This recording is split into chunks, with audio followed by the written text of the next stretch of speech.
Hey guys, RealMelTan here. Welcome back to our channel. So today we bring you episode 2 of our MG Talk Tech show, a COVID-19 State of the PC address.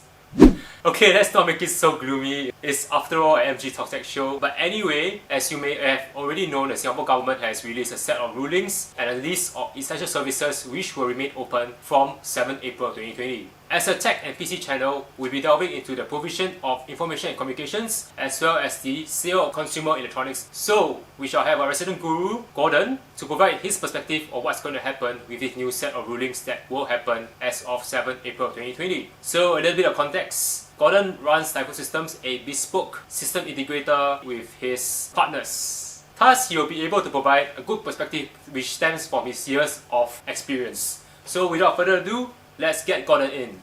Alright, Gordon, thank you for joining us today. Thank you. Yep, so today, as mentioned, we have this COVID-19 State of the PC address. You make it sound so political.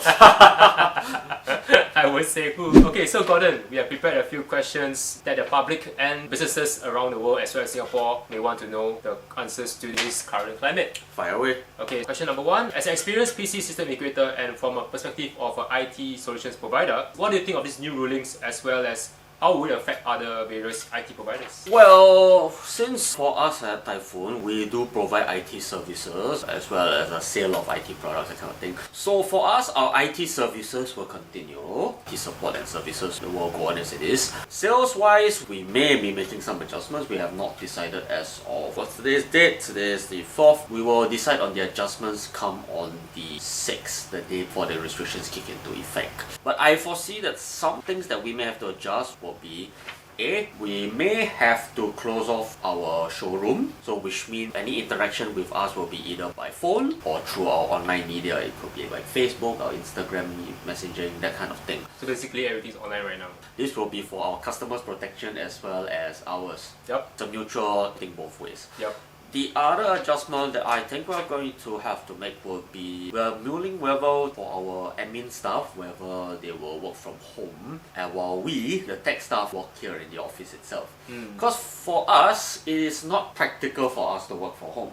Our tools are here, but for our admin staff, a lot of paperwork can go online, a lot of paperwork can be done by email. So to minimize the risk to both us as well as to them, this is the measure that we are going to go ahead with come on Monday itself. Cool. For the other businesses that I can think of, the ones that would probably be affected will those be in retail, for shopfront and all that. So shopfront, you have customers walking in and out, you can't really control. You don't really know whether they're carrying the virus or not. So they are going to be the ones that will be the most affected. Any sales that they're going to get from this point onwards is going to be online interaction only. How it will affect the people that we serve, our customers, our clients, now that's quite a different thing altogether. For one, we are still in the midst of trying to transition a lot of these customers to work from home. What I mean by transition them in the sense that we provide the IT solutions and equipment for them to be able to do it, such as VPNs, Alright. things like VPNs, firewalls, that kind of thing. And the other various forms of Other various telecommunications. forms. It's an ongoing project because it has to be done, otherwise this company wouldn't be able to function properly. We'll be kept busy by this for quite a while actually. Yeah, I think that probably answers the questions. Yep. Okay, so I think I'll be asked to join in to help also.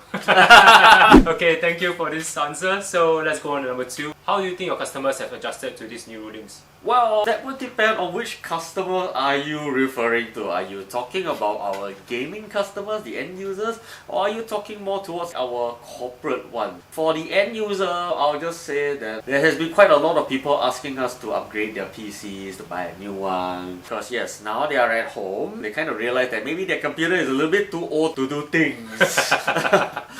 We've seen an upsurge in the amount of people who come to us to build PCs. When you spend more time working from home, you kind of realize that in between doing your work, your old computer doesn't quite cut it for PUBG and Overwatch anymore. For corporate customers, things have not been that rosy for them. Quite a couple of them have had to suspend their operations, basically their entire business. Many of them, especially in areas such as events, marketing, design, a lot of projects have been put on hold to our customers and our clients overall. So our heart goes out to you guys. There are some of our clients who are trying ways and means to deal with this situation as it is. One example that I like to quote, a customer of ours, his name is Mezame. He runs his own firm, the Art of Mezame. You can check out his Facebook page in the link right below or where he's gonna put it. Anyway, he's a photographer by profession. Yes. And he works for Capture One, the company that makes those young format high-end cameras a lot of people in the commercial sector use. Now, in between that, he also runs his own photography workshop. So ever since this crisis came in, he has been unable to hold his workshops physically. Yeah, correct. Yes. So what he has done is that he has taken his workshops online on places such as Facebook, Twitch, YouTube, that kind of thing. So the response to his online streams has been pretty positive so far, and the viewership is steadily growing, and we shall see how it goes. We hope to hook him up with a lot of the solutions that he's using for his streams. That would include the Elgato Camlink 4K. We got him the Elgato Stream Deck. For the Camlink 4K, since he's got all his fancy DSLRs and all that, he's hooked them up, and the result is what you see in his videos. You forgot to mention you hook him up with a very powerful computer. Oh yes, the computer! I forgot about that. Yes, because that one came in long before this thing could close, so that's why it kind of slipped my mind. What he's using to conduct his online lessons is a workstation built by us. It was a AMD Ryzen Threadripper 2950X. We've made so many upgrades to that machine, we've kind of lost track of what's inside there. But last I remember, it had, apart from the Threadripper, it had 64 gigs of RAM, an RTX 2080 Super from MSI, the Gaming X3, a really colourful one, and more SSDs and hard disks than I can keep count. Yeah, it's important because he has a lot of uncompressed raw files. Like every couple of months, he asks us for a new hard drive. That's why I kind of lost track of how much storage he has. All I know is a lot. Cool. Another example I like to quote would be this customer of ours. He runs dance lessons. Like a previous example, he'll hold his dance lessons and classes and workshops in the studio. But obviously, since this whole thing started, he can't do it in the studio with his students anymore. So what he's taken to doing is streaming them onto YouTube as well. And in this case, his machine was much more recent. It was a Ryzen 7 3700X. Nice. Yeah, very nice.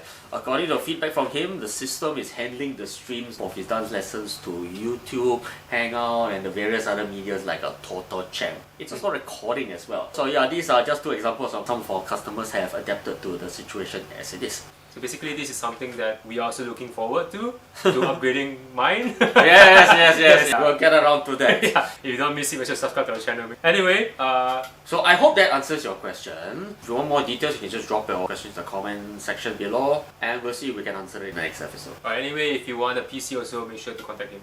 Description below also. Yes. Okay, let's go on to number 3. Due to this crisis, do you think there will be long-term effects on how we approach business or work in general? Long-term effects on work and business, I would say yes, there definitely will be. Because everybody can see that unlike the previous instances like SARS and H1N1, the potential length of this disruption is going to be quite a fair bit longer. I think at a very rosy estimate, you're probably looking at the end of this second quarter, end of June. So we are going to be in this for the long haul. So a lot of companies, including our own clients, have approached us trying to be able to move as much of their operations, their assets, and all that as well, so that they are able to continue functioning even if their employees are forced to work from home for the next couple of months. So with that in mind, do I see any long-term changes? Maybe yes, maybe no. For one, I always like to joke that in the corporate world, a lot of people like to hold meetings that should have been emails. Maybe this thing will probably emphasize that point thoroughly. What you could have probably done via email and Skype, you don't meet together, everybody together in a cramped meeting room. For 20 minutes. Yes! So that's one thing. The other thing, on a more serious note, that maybe some company bosses and employers who, if this thing drags on long enough, they may probably come to this epitome that today I have a business which comprises of 10 employees. If let's say I take aside those employees that I need to work on my premises, like say the people who run your warehouse. So what if some of the other stuff, like your accountant, your admin staff, Yep. if they could do their job as efficiently from home, there could be an employer that will probably cross his mind, hey, I have a head count of 10. I don't think I need to have an office for 10 people anymore. As controversial as this thought of mine is going to be, this is one thing that is worth considering. Yeah, I don't think it's a controversy because it is applicable to startups who have limited funding. So this is a good way to actually reduce costs. Yeah, if you tune your working style like this guy doesn't even need to be in the office physically. Yep. So if this thing drags on long enough, you might have companies thinking along that line to have this kind of arrangement in the long haul. As to what is the benefit that could be for employees, Melvin, can I just throw one question to you? How much do you spend on your transport from your home to your daytime job every month? Okay, let's just do a simple math. My previous company, I work in Tanjong Pagar, the CBD, so it's about 30-minute journey. Okay, let's just say ballpark figure of $2 so times 2, which is 2 and 4 now is $4 per day. Mark it up to $100 a month. For you, it's because you only need to take the train to and from. You don't have any connecting buses or any other transport. There may be some people where their transportation may be quite a fair bit more expensive than you. Like those who, due to where they work, they have to take the taxi or they have to take Grab or Gojek. Even just changing lines, you may have to take 2 or 3 MRT lines at one time. So for an employee, let's say if you permanently work from home, this $100 or $100 plus is actually money in your pocket because you no longer have to take this journey on the public transport every day. And since you're going to be at home, you will probably have the time and the energy to maybe do other things. Say goodbye to long morning commutes. Yes. Say goodbye to fighting over MRT seats. Yeah, and once the moment you enter the train, everyone's like, or when the seat is open, everyone just rushes to the seat. What was that priority seat auntie that made the news for arguing over the seats? I know what I am asking for honestly. The wording here is for what? And my leg is for what? Now people never see. Yeah, less instances of that. Yeah. These people tend to always have some form of superiority we can't understand. In short, yes, this crisis may force both employers and employees to reevaluate their strategy on how the business is run. You have a headcount of 10 doesn't mean that you need to have an office for 10 anymore. Yep. So it's a win-win situation. The employer pays less rent on the premises. The employee is also happy because he doesn't spend any money on commute to work. Yep. Okay, wait, the employee will also spend less money on his clothes. Because he only needs to dress nice from this point onwards, yes. Yes, because in Skype and Zoom you only get to see this part. Yeah. That's a very good one. Yeah. Yeah, you don't need to do your hair, you don't need to do makeup. Wait, the hair you still have to do. Because that's still visible. That's still visible. And what I'm referring to is everything from down here. Right below my belly. Make sure to wear some pants. Alright, let's go on to the last question, number 4. Definitely I said yes to the number 3. So, what are some advice and solutions which you can provide to these businesses or to the ID solutions in general? Okay, we can do several things actually. Let's say for example, today you hire a new accountant. Now the traditional model has always been you set aside a table, put a laptop or desktop on her table, and she does her work. Now what we can do to help you to move away from this model is that we are able to set up things such as virtual private networking or VPN for short. And maybe when you hire this new accountant, instead of having to set a table for him or her, you provide them a laptop or you provide them a desktop to put at home. This machine connects to the office network as though as he or she is physically in the office.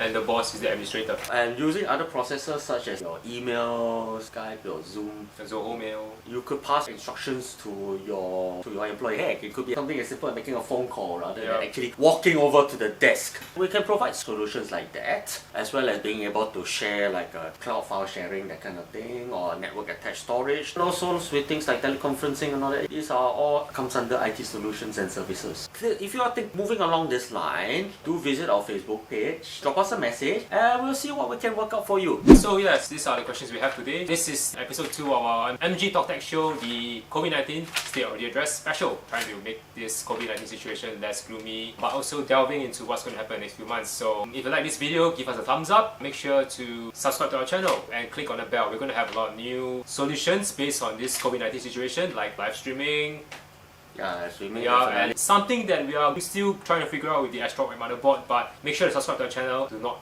miss that. In the meantime, to watch our other videos, the previous Astromech part 1, Ah, yeah, that and one. the Epic Rome motherboard video, the one with me like that. Inside. Yeah, don't miss anything, subscribe, click on the bell, and yes, share this video with your friends. This is episode 2 of the MG Talk Tech Show, the COVID-19 special. Gordon and I say goodbye.